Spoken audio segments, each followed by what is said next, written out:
इसो हमारे खुदा यीशु मसीह का फजल हमेशा हम सबों के साथ होता रहे।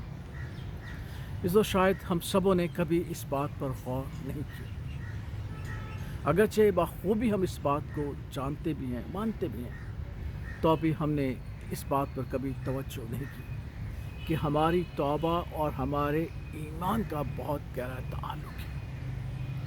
बाज़ औक़ात हम मसीह के फजल में इस तरह से रच गए हैं, बस गए हैं कि हम समझते हैं कि हमें अब तौबा की ज़रूरत नहीं, क्योंकि हमारे देखे अनदेखे अगले पिछले सब गुनाह माफ़ हो चुके हैं और हमें शायद तौबा करने की ज़रूरत है। लेकिन इससे हम इस बात को भूल जाते हैं। क्या ही खूबसूरत जुमला हमारे गुनाहों के इकरार में हमारे बुज़ुर्गों ने, ईमानदारों ने दर्ज किया, और वो जुमला क्या है उसे गौर से सुनिए और फिर इस बात पर गौर कीजिएगा कि क्या हम में तौबा का रवैया होना चाहिए ताकि हमारा ईमान मजबूत हो। और वो जुमला ये है कि हमने मसीह का नाम तो लिया है लेकिन नाराज़गी से बाज नहीं है। हमने मसीह का नाम तो लिया है लेकिन नाराज़गी से बाज नहीं है।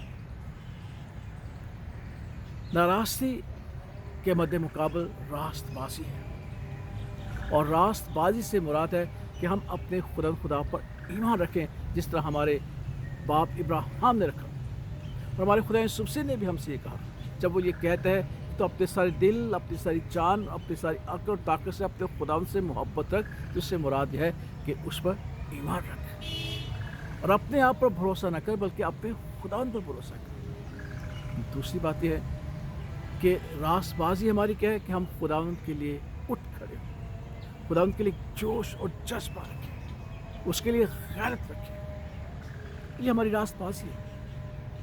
और खुदावंद के लिए उठ खड़ा होना, जोश और जज्बा रखने से मुराद ये है कि हम अपनी खिदमत उसको पेश करें, अपनी ज़िंदगी में अव्वलीन दर्जा उसको दें। हम ये कहते हैं कि पुट गॉड फर्स्ट, हर एक मामले में खुदावंद को पहला दर्जा दें, लेकिन क्या हम ऐसा करते हैं?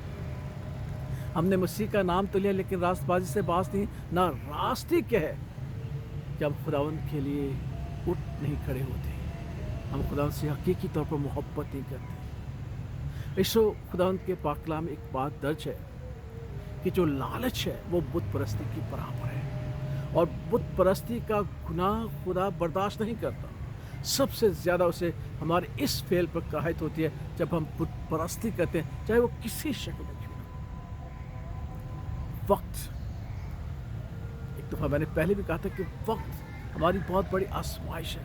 हम वक्त का लालच करते हैं और खुदावंद के घर को पूरा वक्त नहीं देते, खुदावंद की इबादत को पूरा वक्त नहीं देते, खुदावंद की कलीसिया में पूरा वक्त सर्फ नहीं करते, क्योंकि हम अपने वक्त को दूसरी चीज़ों के लिए इस्तेमाल करते हैं और यूँ हम वक्त का लालच करते हैं। और ये बुत परस्ती है जो खुदावंद को पसंद नहीं। और यही नाराज़गी है जिसके बारे में खुदा के खादमों ने, ईमानदारों का, कि हमने मसीह का नाम लिया है लेकिन नाराज़गी से और भी बहुत सारी बात है।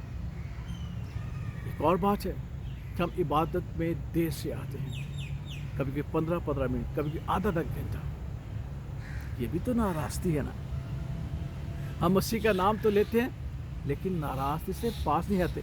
खुदा यीशु मसीह ने अपनी फर्माबरदारी का बेहतरीन नमूना ये दिया था कि बाप मैं हाज़िर हूँ। जब भी बाप ने पुकारा और हमने इस बात को सीखा, और इससे जब खुदावंद के घर की घंटी बजती है, जब खुदावंद के घर की बुलाहट आती है और हम वक्त का लालच करते हैं, जो नाराज़गी गिना चाहते हैं। और भी बहुत सारी बातें, लेकिन आज मैं सिर्फ इस बात पर इत्तेफाक करना चाहूँगा कि हम इस बात पर गौर करें कि हमने मसीह का नाम तो लिया है लेकिन नाराज़गी से पास नहीं रहे। और ये एक ऐसा गुनाह है जिस पर हमारा ध्यान नहीं जाता और हम उसके लिए तौबा के लिए तैयार नहीं होते। इसलिए इस बात को याद रखते हुए कि हमारी तौबा और हमारे ईमान में बहुत गहरा ताल्लुक़ है, इसलिए अपनी ज़िंदगी के हर एक रवैये पर गौर करें कि कहाँ कहाँ हमने मसीह का नाम लेते हुए नाराज़गी के काम किए हैं और उससे तौबा करें, खुदा उससे माफ़ी मांगे ताकि उसका फ़ज़ल मेरे लिए और आपके लिए काफ़ी हो और हम उसमें ज़िंदगी बसर करने वाले ठहरें। आमीन।